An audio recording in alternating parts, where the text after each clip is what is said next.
The Ford Mustang is a brilliant sports car, and acts as a flagship for the manufacturer's entire lineup. It's one of the most instantly recognizable cars on the road, with sharp lines and retro touches to turn the heads of passers-by. But the Mustang isn't just for show. The chassis is wonderfully capable and delivers brilliant handling as well as comfy ride quality. There are some drawbacks, of course.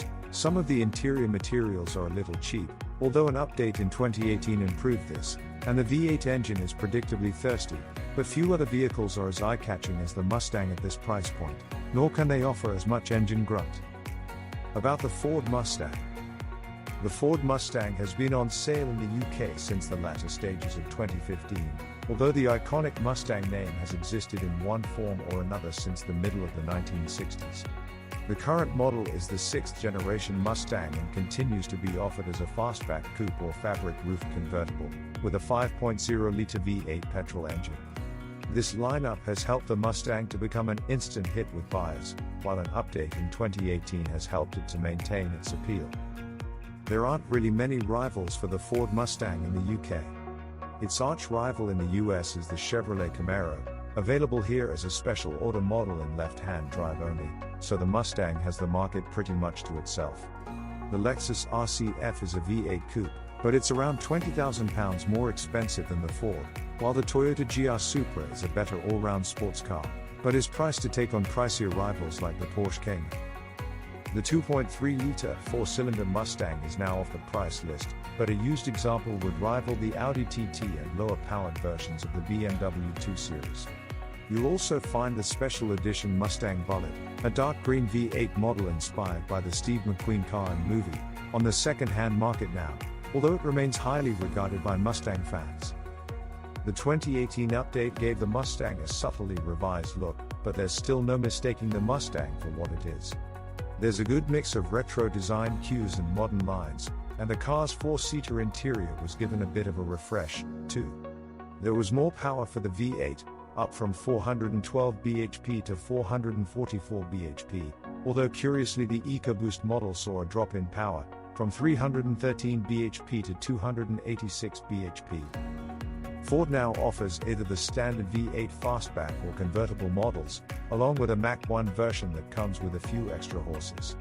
A California Special convertible variant rounds off the lineup. Buyers have the choice of a 6-speed manual or 10-speed auto gearbox across the whole range. One highlight of the Mustang that makes it more appealing to European tastes is the fact it now comes with independent rear suspension.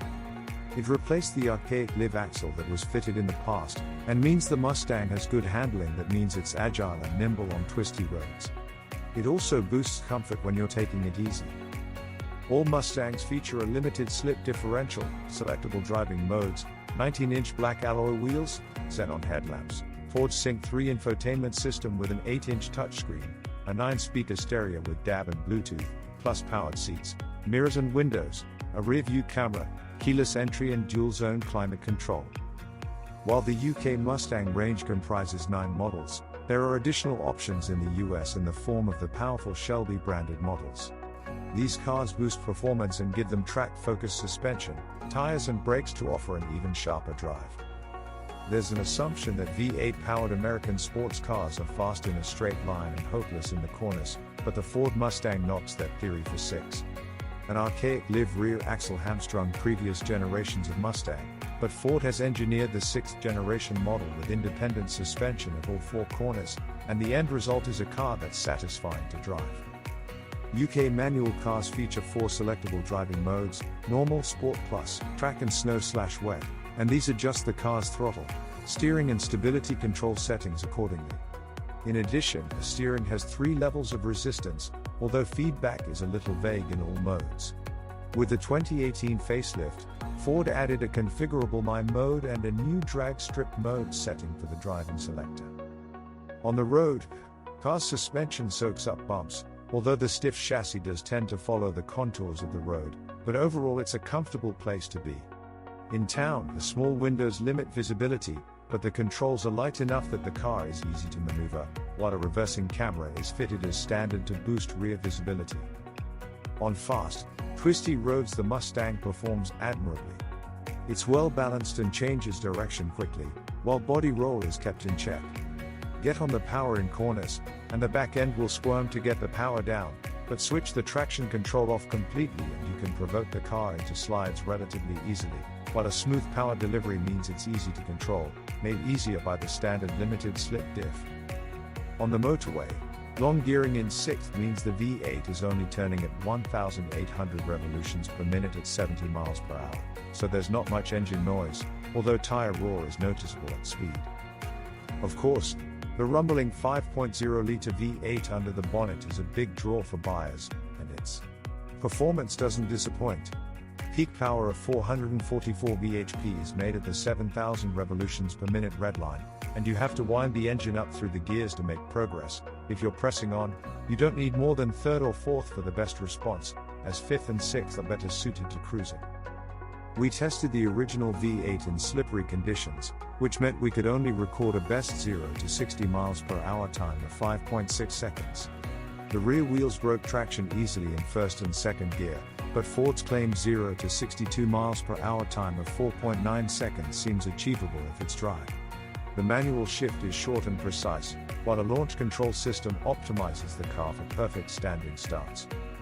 Ford also includes an electronic line lock, which is a piece of electronic trickery sourced from drag racing. The system fully applies the front brakes while allowing the rear tires to spin up under power, letting you achieve smoky burnouts. The system shuts off after 15 seconds, although that's still long enough for you to wear out a pair of rear tires faster than you would in normal use.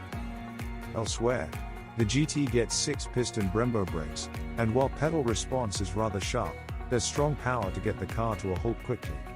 That said, the EcoBoost's standard discs and calipers do a decent job of slowing the hefty Mustang to a halt. While the 10-speed automatic gearbox of the facelifted Mustang is better than the 6-speed unit it replaces, the manual transmission is still the box to go for. As a traditional torque converter unit, the new Auto doesn't have the immediacy offered by a dual-clutch setup, with downshifts in particular lacking the urgency one might expect. 0 to 62 miles per hour acceleration and top speed. The 5.0-liter V8 is the flagship of the range, and it makes 444 bhp at 7,000 revolutions per minute, so you need to rev it to make the most of its performance.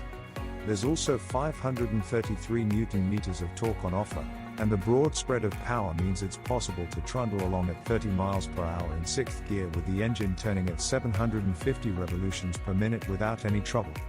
The Mach 1 fastback and convertible versions feature a slight increase in power, although torque is fractionally down. The hardtop variant is the quickest from 0 to 62 miles per hour, however, taking just 4.4 seconds.